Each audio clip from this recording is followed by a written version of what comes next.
নমস্কার, সরকারি job mart চ্যানেলটিতে আপনাদের সকলকে স্বাগত জানাই। আশাকর্মী পদের জন্য আবারও নিয়োগের বিজ্ঞপ্তি বেরিয়ে গেছে। যদি আপনারা আশাকর্মী পদের জন্য আবেদন করতে চান, যারা বহুদিন ধরে অপেক্ষা করছেন আশাকর্মীতে নিয়োগের জন্য বিজ্ঞপ্তি প্রকাশের জন্য, তাদের জন্য একটি খুশির খবর। আশাকর্মী নিয়োগের জন্য আবারও বিজ্ঞপ্তি বেরিয়ে গেছে। সেক্ষেত্রে আপনারা যদি এখানে আবেদন করতে চান তো আজকের এই ভিডিওটি দেখবেন। আমি জানিয়ে দেবো কোথায় আশাকর্মী নিয়োগের বিজ্ঞপ্তি প্রকাশিত হয়েছে, কারা কিভাবে আবেদন করবেন, যোগ্যতা কি, সমস্ত বিষয় আজকের ভিডিওতে আপনারা জানতে পারবেন। সরকারি জব মার্ট চ্যানেলটিতে আপনাদের সকলকে স্বাগত জানাই। এখন অবধি যারা আমাদের চ্যানেলটিকে সাবস্ক্রাইব করেনি সকলকে অনুরোধ করব চ্যানেলটিকে সাবস্ক্রাইব করে রাখুন পরবর্তী জেলার নোটিফিকেশন পেতে হলে, এবং আমাদের ফেসবুক পেজ থেকেও অবশ্যই ফলো দিয়ে রাখবেন। আশাকর্মী নিয়োগের জন্য যে বিজ্ঞপ্তি প্রকাশিত হয়েছে সেই বিজ্ঞপ্তি অনুযায়ী ফর্মটি আমার সামনে দেখতে পাচ্ছেন। এই ফর্মটি আপনাকে পূরণ করতে হবে। তো ফর্মটি পূরণ কীভাবে করবেন আমি প্রথমে সেটি দেখিয়ে দিচ্ছি। ফর্মটির ডান দিকে আপনার একটি পাসপোর্ট সাইজ ফটো আপনাকে চিটিয়ে দিতে হবে। আপনি পিন বা সেলাই করবেন না। এরপরে কোন উপস্বাস্থ্য কেন্দ্রের জন্য আবেদন করছেন সেটা লিখে দেবেন। কোন গ্রামের জন্য আবেদন করছেন সেটা লিখবেন। গ্রাম পঞ্চায়েতের নাম, ব্লকের নাম লিখতে হবে। আবেদনকারীর নাম বাংলায় এবং ইংরেজিতে লিখতে হবে, এবং যিনি আবেদন করবেন তার জন্ম তারিখ 1/1/2024 তারিখে, বয়স কত বছর, কত মাস, কত দিন হচ্ছে। আবেদনকারীর স্বামীর নাম বাংলায় বা ইংরেজিতে লিখতে হবে, দুটি এর জায়গাতে। এবং আবেদনকারীর পিতার নাম বাংলায় এবং ইংরেজিতে লিখতে হবে। বসবাসের ঠিকানা এখানে দিয়ে দিতে হবে। আবেদনকারী বৈবাহিক স্থিতি দিতে হবে। এটি কেবলমাত্র বিবাহিত, বিবাহ বিচ্ছিন্ন বা বিধবা মহিলাদের জন্য। সেক্ষেত্রে আপনার বৈবাহিক স্থিতি কী আছে সেটা টিকমার্ক করে দেবেন। উপস্বাস্থ্য কেন্দ্র থেকে সাবসেন্টারের দূরত্ব কত কিলোমিটার সেটা লিখে দেবেন।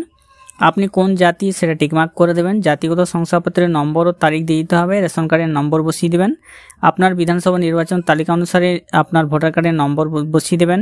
বিধানসভা ক্ষেত্রের নাম ও নম্বর দিতে হবে। অংশের নাম ও নম্বর দিতে হবে এবং ক্রমিক নম্বর দিয়ে দিতে হবে। মাধ্যমিক বা সমতুল পরীক্ষার নাম আপনাকে দিয়ে দিতে হবে। পরীক্ষা কোন বছরে দিয়েছিলেন, কত পার্সেন্ট নাম্বার ছিল পরীক্ষায় এবং কত পেয়েছিলেন অতিরিক্ত বিষয় বাদে। এবং আপনাকে এই আশাকর্মী নিয়োগের জন্য যে ফর্মটি আছে সেই ফর্মের সঙ্গে যে সমস্ত নথিপত্র আপনাকে সেলফ অ্যাটেস্টেড করে জমা দিতে হবে তা হলো আপনার জন্ম তারিখের প্রমাণস্বরূপ মাধ্যমিক বা সমতুল পরীক্ষার অ্যাডমিট কার্ড বা জন্ম তারিখের শংসাপত্র। এরপরে আপনার যে গ্রাম পঞ্চায়েত বা যে গ্রামের বাসিন্দা সেই গ্রামের প্রমাণস্বরূপ, সে স্থায়ী বাসিন্দার প্রমাণস্বরূপ আপনার ভোটার কার্ড বা রেশন কার্ড অবশ্যই লাগবে। এবং জাতিগত যদি থেকে থাকেন জাতিগত শংসাপত্র দিতে হবে। মাধ্যমিক বা সমতুল পরীক্ষার মার্কশিট লাগবে। যদি স্বনির্ভর গোষ্ঠীর সদস্য, প্রশিক্ষণপ্রাপ্ত দায় বা লিঙ্ক ওয়ার্কার হয়ে থাকেন তার প্রমাণপত্র লাগবে। 2 কপি পাসপোর্ট সাইজ ফটো একটি ফর্মে ছেঁটে দিতে হবে, অন্যটি সেলফ অ্যাটেস্টেড খামের মধ্যে দিতে হবে। 22 টাকার ডাকটিকিট সহ নিজের নাম ঠিকানা লেখা, সম্পূর্ণ মোবাইল নম্বর লেখা একটি খাম লাগবে। এবং নিচে যে আপনার বৈবাহিক স্থিতি সম্পর্কে স্বাক্ষরিত হলফনামা আছে সেটি আপনি পূরণ করে দেবেন।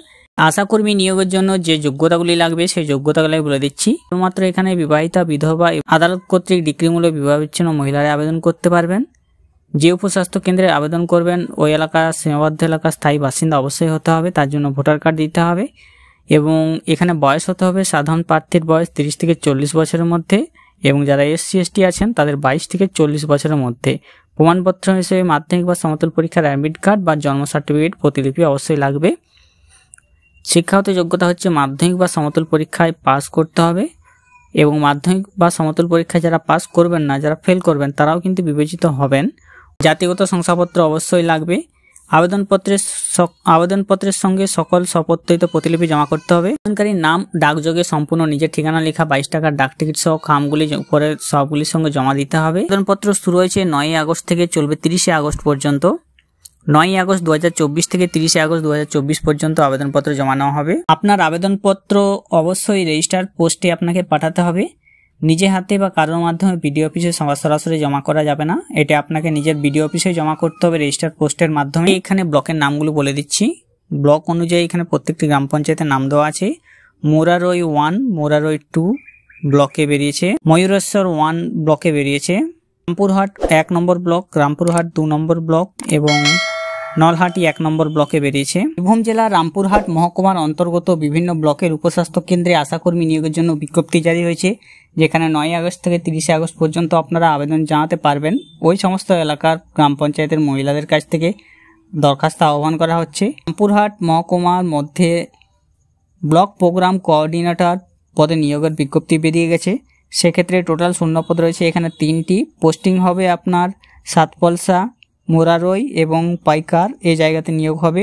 বেতন পেয়ে যাবেন 15,000 টাকা পার মান্থ। মোবাইল সাপোর্ট 1800 টাকা। বয়স হতে হবে 40 বছরের মধ্যে। আপনার education qualification master degree, social science, sociology, social anthropology, social work, business administration, economics, rural development, mass communication অথবা গ্র্যাজুয়েট ডিগ্রি থাকতে হবে যে কোনো ডিসিপ্লিনে। 2 বছরের এক্সপিরিয়েন্স হেলথ প্রজেক্টে। আমাদের কম্পিউটার নলেজ থাকতে হবে, এমএস অফিস ইন্টারনেটে। পাঠাতে হবে office of the sub divisional officer, Rampurhat, post Rampurhat, Birbhum, pin 731224। এবং যে ফর্মটি দেখতে পাচ্ছেন ব্লক প্রোগ্রাম কোঅর্ডিনেটর পদে, সেখানে আপনাদেরকে এই ফর্মটি পূরণ করতে হবে।